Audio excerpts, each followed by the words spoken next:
million, Arman, a 45-year-old business tycoon, stood proudly at the podium. The hall with thunderous applause when he declared that following the massive success of Arman Robotics surgery industry, their newest venture would be Arman Medical Robotics.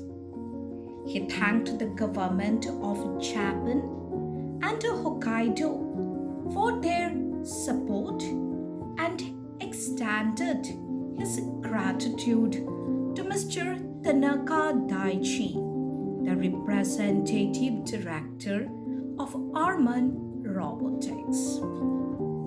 Arman's father owned a chain of hospitals across all the major metropolitan cities in India.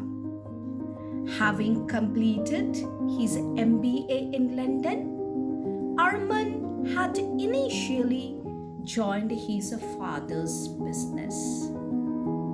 It was his father's guidance combined with Arman's sharp intellect that brought him to where he was today. Arman's dream was to convert all his hospitals into state-of-the-art robotics centers.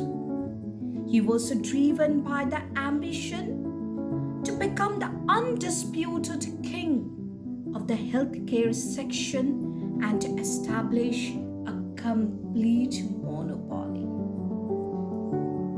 But while Arman was an enormously successful businessman, his family life was a total failure. His son Aman and his 14-year daughter Anya constantly longed for their father's love. Unfortunately, apart from money, Arman had nothing else to give them. He had convinced himself that money could buy absolutely everything, even his family's affection. Time passed on. Aman was eventually sent to London to pursue his higher education.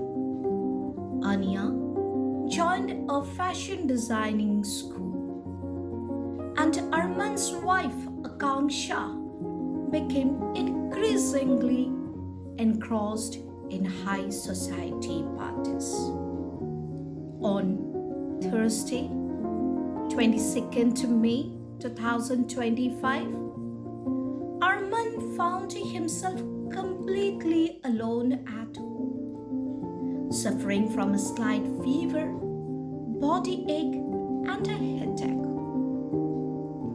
Feeling deeply lonely, he called Aman just to talk for a while, but the phone kept ringing.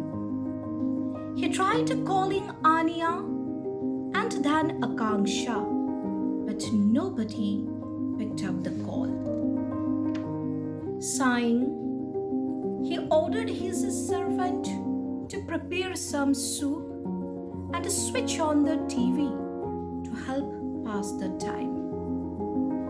As the television flickered to life on a news channel, the screen flashed with a terrible breaking news report. A massive earthquake measuring 8.5 on the Richter scale in the Japan Trench had triggered a devastating tsunami hitting Hokkaido. Waves reaching heights of 25 meters had reduced everything to rubble. Startled and panicked, Arman's hands began to shake. Just then, his phone rang. looked up hurriedly to find Aman on the other hand.